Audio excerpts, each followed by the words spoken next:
Hello friends, welcome to my channel. இன்றைக்கி நம்ம சேனலில் ஒரு சூப்பரான முட்டை பிரியாணி வீடியோ தாங்க பார்க்க போகிறோம். ரொம்ப சூப்பராக டேஸ்ட்டாக எப்படி பண்ணுறதுன்னு சொல்லி பார்க்கலாம். ரொம்ப சிம்பிளான ரெசிபி தாங்க. நாம் இன்றைக்கி பிரியாணி பார்த்திங்கன்னா பாஸ்மதி அரிசியில் தான் பண்ண போகிறோம். ஸோ இது ஈஸியான ரெசிபி எப்படி பண்ணுறதுன்னு பார்க்கலாம். வாங்க வீடியோக்குள்ளே போகலாம். அடுப்பில் ஒரு குக்கர் வச்சுருக்கேங்க. இப்போ இதில் 2 டேபிள் ஸ்பூன் அளவுக்கு எண்ணெய் சேர்த்துக்கலாம்.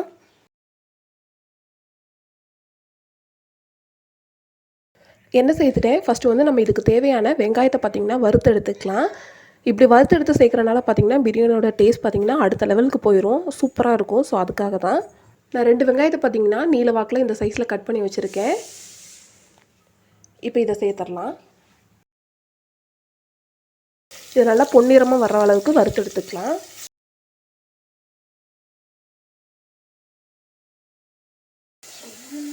பாருங்கள், வெங்காயம் ரெடி ஆயிடுச்சு. இப்போ வெங்காயத்தை நம்ம வெளியே எடுத்துக்கலாம்.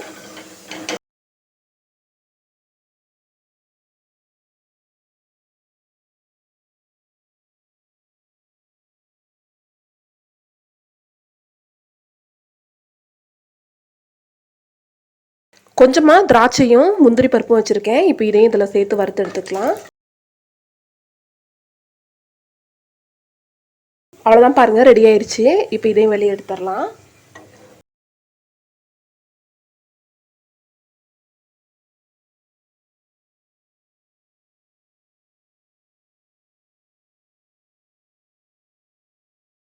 அடுத்து நம்ம முட்டையை வறுத்து எடுத்துக்கலாங்க. அதுக்காக இந்த குக்கர்லேயே பார்த்திங்கன்னா நான் 1 ஸ்பூன் அளவுக்கு எண்ணெய் சேர்த்துக்கிறேன். 1 ஸ்பூன் மிளகாய் தூள் சேர்த்துக்கலாம். 1/2 ஸ்பூன் மஞ்சள் தூள் சேர்த்துக்கலாம். அடுப்பை பார்த்திங்கன்னா ரொம்ப சிம்மில் வச்சுக்கோங்க, அப்படி இல்லைன்னா கருகி போயிடும், பார்த்துக்கோங்க. இப்போ இதை ஒரு டைம் நல்லா மிக்ஸ் பண்ணிக்கலாம்.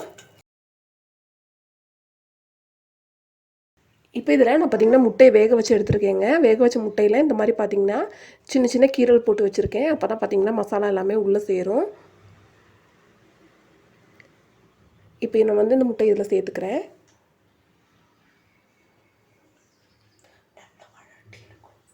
இப்போ இது இந்த மசாலாலே நல்லா மிக்ஸ் பண்ணி ரெடி பண்ணி எடுத்துக்கலாம்.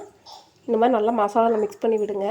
அடுப்பு சூட்டுக்கும் இந்த மசாலா இந்த எண்ணெயோடு சேர்ந்து நல்லா பார்த்திங்கன்னா முட்டையில் இறங்கிரும்.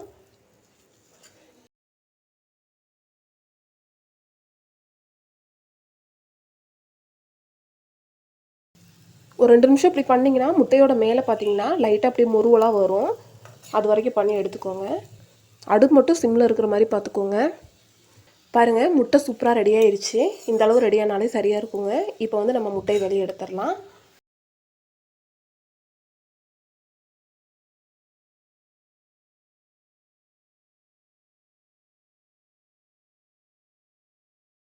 இப்போ இந்த குக்கர்லேயே நம்ம அடுத்து எண்ணெய் சேர்த்துக்கலாங்க. 2 ஸ்பூன் அளவுக்கு எண்ணெய் சேர்த்துக்கோங்க.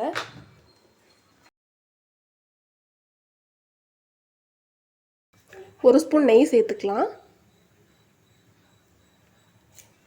ஒரு வெங்காயம் கட் பண்ணி வச்சுருக்கேன், இதை சேர்த்துடலாம். சேர்த்து மிக்ஸ் பண்ணிக்கலாம்.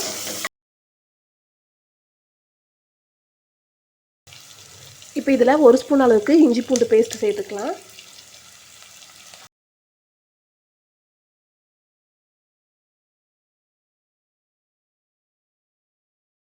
இதில் ஒரு சின்ன துண்டு பிரியாணி இலை சேர்த்துக்கலாம். 2 ஏலக்காய் சேர்த்துக்கலாம். 3 துண்டு கிராம்பு சேர்த்துக்கலாம். இந்த மாதிரி சின்னதாக 2 துண்டு பட்டை சேர்த்துக்கலாம். சேர்த்து ஒரு தடவை மிக்ஸ் பண்ணிக்கலாம். ஒரு உருளைக்கிழங்கு இந்த மாதிரி கட் பண்ணி வச்சுருக்கேன், இதை சேர்த்துக்கலாம். இந்த ஸ்டெப் ஆப்ஷனல் தாங்க, விருப்பப்பட்டவங்க சேர்த்துக்கோங்க. இந்த மாதிரி பண்ணிங்கன்னா டேஸ்ட் பார்த்திங்கன்னா இன்னும் அருமையாக இருக்கும். அதுக்காக தான்.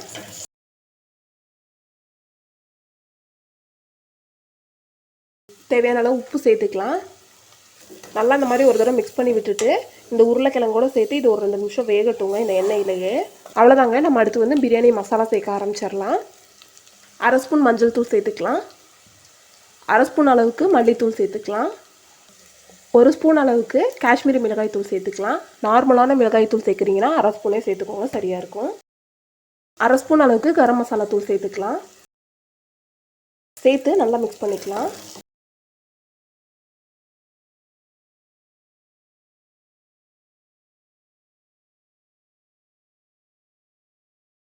இப்போ இதை வேற ஒரு பிளேட்டுக்கு மாற்றி எடுத்துக்கலாம்.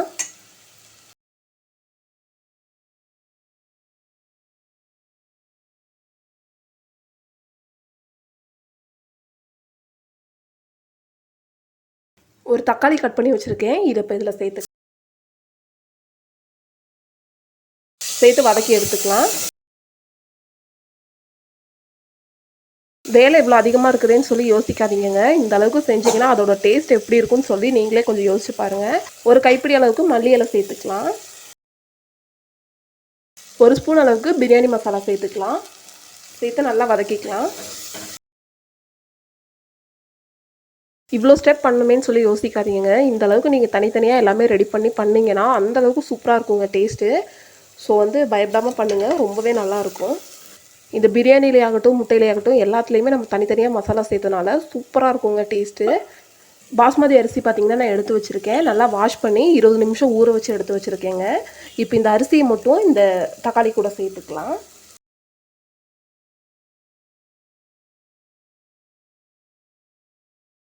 சேர்த்து ஒரு தடவை கலந்து விடுங்க. ரொம்ப ஃபோர்ஸாக மிக்ஸ் பண்ணாதீங்க, ஜென்டலாக கலந்து விடுங்க, இல்லைனா அரிசி பார்த்திங்கன்னா உடஞ்சி போயிடும்.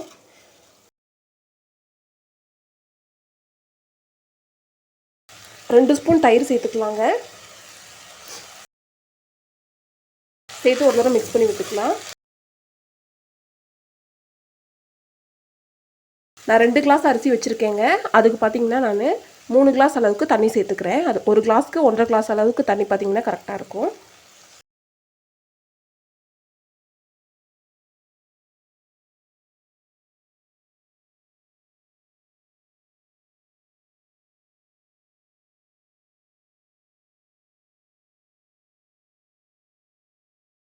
ஏற்கனவே எண்ணெயில் மசாலா வதக்கும் போது நம்ம உப்பு சேர்த்துருக்கோம். அதனால் உப்பு பார்த்துக்கோங்க. பார்த்துட்டு உப்பு எந்த அளவுக்கு வேணும்னு சொல்லி சேர்த்துக்கோங்க. இப்போ நம்ம எடுத்து வச்சோம்ல கிழங்கு, வெங்காயம், அந்த மசாலா அதை இப்போ சேர்த்துடலாம். சேர்த்து ஒரு தடவை நல்லா மிக்ஸ் பண்ணிக்கோங்க.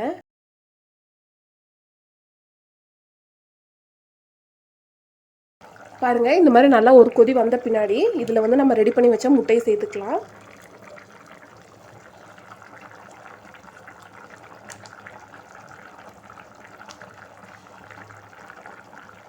குக்கர் மூடி போட்டு மூடிக்கலாம்.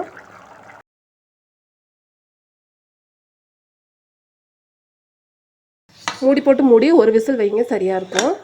ஸோ பாருங்கள், ஒரு விசில் வச்சுட்டேன். பாருங்கள், இப்போ ஓப்பன் பண்ணி பார்த்தா இங்கே பாருங்கள் பிரியாணி எவ்வளோ சூப்பராக ரெடியாக இருக்குதுன்னு பாருங்கள். கலரே பார்த்தீங்கன்னா அந்த அளவுக்கு அட்டகாசமாக இருக்குதுங்க. அரிசி பாருங்கள் கொஞ்சம் கூட குழையாமல் எப்படி உதிரியாக இருக்குதுன்னு பாருங்கள். இந்த பிரியாணியை சர்வ் பண்ணுறதுக்கும் ஒரு முறை இருக்குதுங்க. இந்த மாதிரி சர்வ் பண்ணிங்கன்னா ரொம்பவே நல்லாயிருக்கும். அதுக்காக பார்த்தீங்கன்னா இந்த மாதிரி ஒரு கிண்ணம் எடுத்துக்கோங்க. இந்த கிண்ணத்தில் பார்த்தீங்கன்னா நம்ம வறுத்து எடுத்து வச்ச பொருள்லாம் சேர்த்துக்கலாம். நம்ம வறுத்து வச்ச முந்திரி, கிஸ்மிஸ் அதை ஃபஸ்ட் லேயராக கொஞ்சமாக போட்டுருங்க. அதுக்கப்புறம் நம்ம வறுத்து எடுத்து வச்ச வெங்காயத்தையே அடுத்த லேயராக போட்டுருங்க. அதுக்கப்புறமா நம்ம அவிச்ச முட்டை இருக்குது இல்லைங்க, அந்த முட்டையை பார்த்திங்கன்னா வச்சுருங்க. கூடவே பார்த்திங்கன்னா பக்கத்துலேயும் அந்த ஒரு உருளைக்கிழங்கு சேர்த்தோம்ல, அதில் ஒரு கிழங்கும் வச்சுருங்க. வச்ச பின்னாடி அதுக்கு மேலே பார்த்திங்கன்னா நம்மளோட இந்த பிரியாணியை சேர்த்துக்கலாங்க. இந்த மாதிரி நல்லா அமர்த்தி சேர்த்துக்கோங்க.